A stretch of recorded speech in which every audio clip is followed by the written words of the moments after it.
Hi friends, कैसे हो आप सभी। आई होप कि आप सभी भी अच्छे होंगे। दोस्तों, आज हम इस वैदिक काल को हम इस सिलसिले को आगे को बढ़ाते हुए हम एक दूसरे वीडियो के साथ में फिर से आए हैं। हम इस महत्वपूर्ण प्रश्नों को लेकर के आए हुए हैं। दोस्तों, आज हम फिर चलते हैं इस नए प्रश्नों के साथ में। इसमें मेरा अगला प्रश्न है, ऋग्वेद के किन 6 मंडलों को वंश मंडल या गोत्र मंडल कहा जाता है। इसका सही जवाब है दोस्तों ए, अर्थात दूसरे मंडल से 7वें मंडल के तक जो है ये ऋग्वेद में इसको वर्णित किया गया है। अगला प्रश्न है, किस वेद में जादुई माया और वशीकरण का वर्णन है। इसका सही जवाब है दोस्तों अथर्ववेद। अथर्ववेद है जो कि इसमें जादुई टोना माया जो भी है, जितना भी है, वशीकरण वगैरह भी है, ये सब इसी में जो है ये वर्णन किया गया है। अगला प्रश्न है, आर्य शब्द इंगित करता है।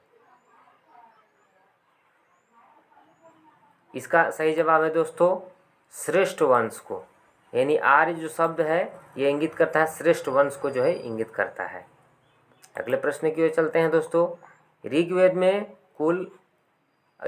कुल कितने मंडल हैं। इसका सही जवाब है दोस्तों डी, अर्थात ऋग्वेद में तो कुल 10 मंडल हैं। अगला प्रश्न है दोस्तों, आर्य भारत में संभवतः कहाँ से आए थे, किस देश से आए थे, कौन सा जगह से आए थे।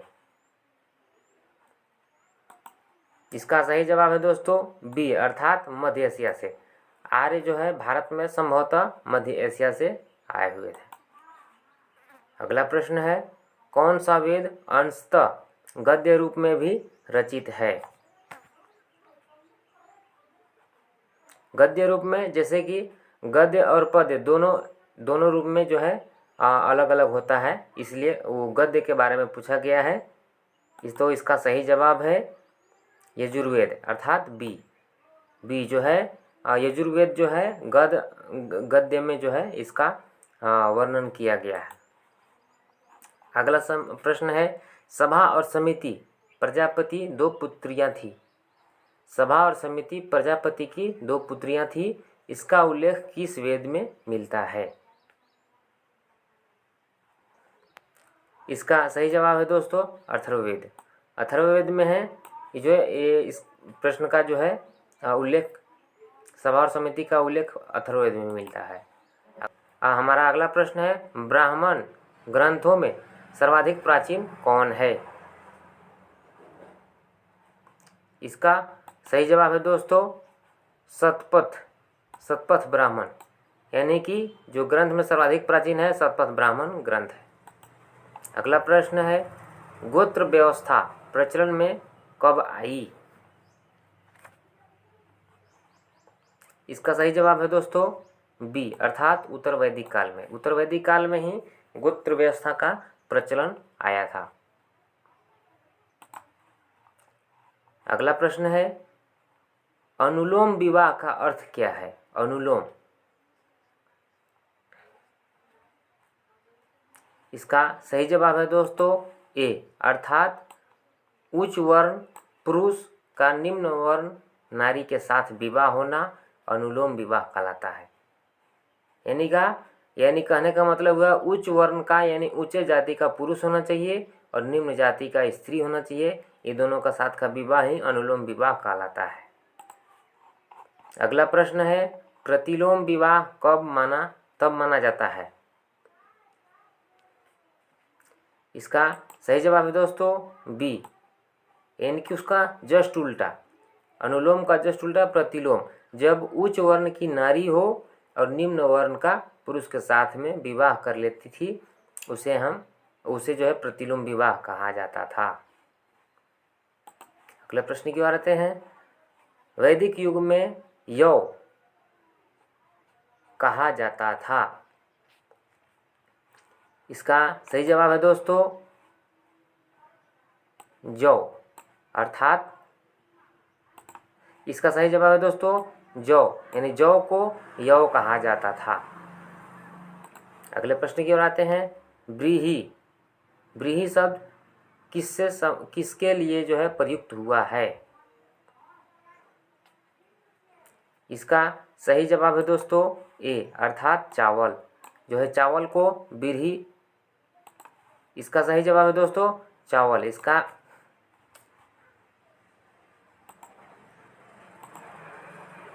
इसका सही जवाब है दोस्तों चावल, अर्थात व्रीहि शब्द का प्रयोग जो है चावल के लिए किया गया है। अगले प्रश्न की ओर आते हैं। अगला प्रश्न है अथर्व का शब्द, अथर्व का अर्थ क्या होता है? अथर्व जो शब्द होता है उसका अर्थ क्या है? इसका सही जवाब है दोस्तों पवित्र जादू, यानी कि पवित्र जादू जो है अथर्व का अर्थ हुआ। अगले दोस्तों छोटे छोटे मेहनतों पर ही, छोटे छोटे जो है सफलता पर भी ध्यान देना आवश्यक होता है, क्योंकि अचानक कोई बड़ी सफलता नहीं मिलती है। इसलिए दोस्तों छोटे छोटे बातों को ध्यान में रखें और छोटी छोटी सफलता को ही लेकर के चलें, तभी जाकर के आपको बड़ी सफलता मिलेगी। दोस्तों अगले प्रश्न की आते हैं और इस प्रश्न में जो है इसका सही जवाब है ए,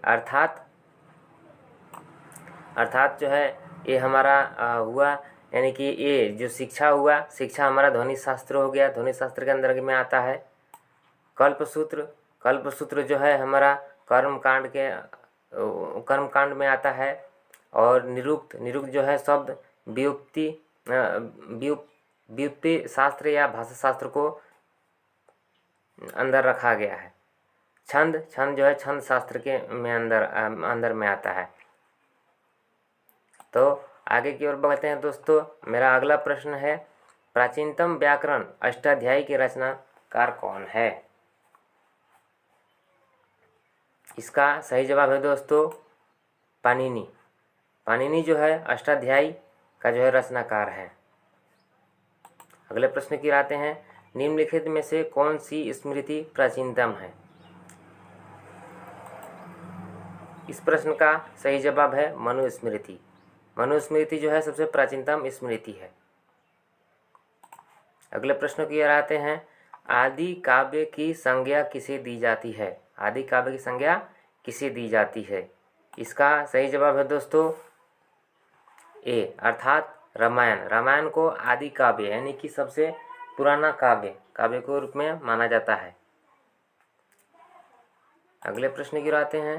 प्राचीनतम पुराण, काव्य और पुराण दोस्तों अलग अलग समझना होगा। काव्य जो कि वो कविता के रूप में जो लिखा हुआ होता है उसे काव्य कहा जाता है। और पुराण जो है वो एक तरह से पुराण, गरुड़ पुराण वगैरह जो भी होता है वो सब पुराण है। विष्णु पुराण, मत्स्य पुराण से पुराण के अंदर में आता है। इसको बोला जा रहा है प्राचीनतम पुराण, सबसे पुराना पुराण कौन सा है? इसका सही जवाब है दोस्तों मत्स्य पुराण। पुराणों की संख्या में जो है सबसे प्राचीनतम पुराण जो है मत्स्य पुराण को माना गया है। अगले प्रश्न की ओर आते हैं दोस्तों। ऋग्वेद में सबसे पवित्र नदी किसे माना गया है? ऋग्वेद में जो वेदों में है उसका वर्णन किया गया है। सबसे पवित्र नदी किस नदी को माना गया है? इसका सही जवाब है दोस्तों सरस्वती, अर्थात सरस्वती नदी को सबसे पवित्र नदी माना गया है। वैदिक समाज की आधारभूत इकाई थी। इसका सही जवाब है ए, अर्थात कुल या कुटुंब। आधारभूत इकाई कुल या कुटुंब थी। ऋग्वैदिक काल के उस सबसे प्राचीन देवता की पहचान करें जिसकी स्तुति 250 सूक्तों की रचना की गई थी। इसका सही जवाब है ए, अर्थात इंद्र भगवान के लिए जो है, इंद्र जो है इनके लिए 250 सूक्तों की रचना की गई है। अगला प्रश्न की ओर आते हैं। किस वेद में सभा को नरिष्ठ अर्थात सामूहिक विवाद, वाद विवाद या उल्लंघन कहा गया है। इसका जो है सही जवाब है अथर्ववेद। अर्थात अथर्ववेद को नरिष्ठ अर्थात सामूहिक वाद विवाद का उल्लंघन कहा गया है। किस रचना में नारी को सूरा और पांसा के साथ 3 प्रमुख बुराइयों में जो है शामिल किया गया है?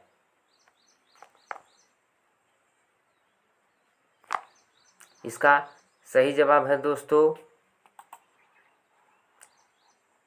मैत्रेयानी संहिता, यानी कि ए, अर्थात इसमें जो है मैत्रेयानी संहिता का बारे में जो है ये प्रमुख बुराइयों को शामिल किया गया है। उत्तर वैदिक काल में किस देवता को सर्वोच्च स्थान प्राप्त है? इसका सही जवाब है प्रजापति। प्रजापति को जो है प्रमुख सर्वोच्च स्थान प्राप्त है। अगला प्रश्न की ओर हम आते हैं दोस्तों। अगला प्रश्न है सुमेलित करने के लिए कहा गया है। सुमेलित करना कहा गया है। इसका सही जवाब है दोस्तों, इसका सही जवाब है ए, अर्थात जो कि राजसूय यज्ञ जो है राजा के सिंहासनारूढ़, सिंहासन मतलब सिंहासन पर बैठने के लिए जो बना होता है उसे वो उसी से संबंधित राजसूय यज्ञ है। अश्वमेध यज्ञ यह राजनीतिक शक्ति बढ़ाने हेतु किया जाने वाला यज्ञ है, यानी कि कोई भी राजा जो है अपना क्षेत्र को बढ़ाने के लिए चाहता तो इसी जो है अश्वमेध यज्ञ को करता था।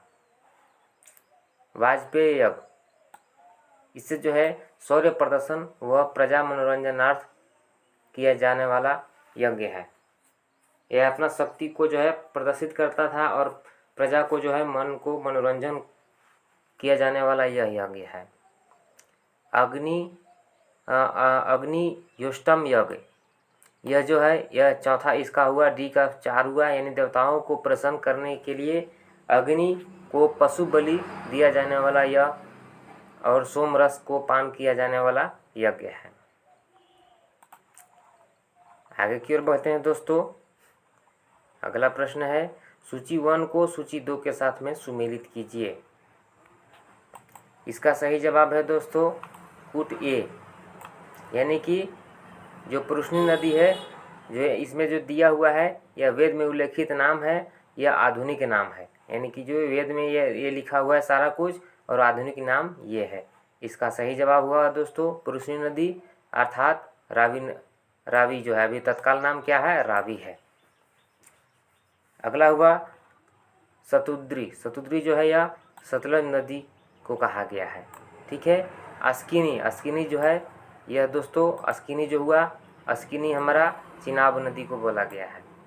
बिपाशा व्यास नदी को बोला गया है। अगले प्रश्न की ओर आते हैं। संस्कारों की कुल संख्या कितनी है?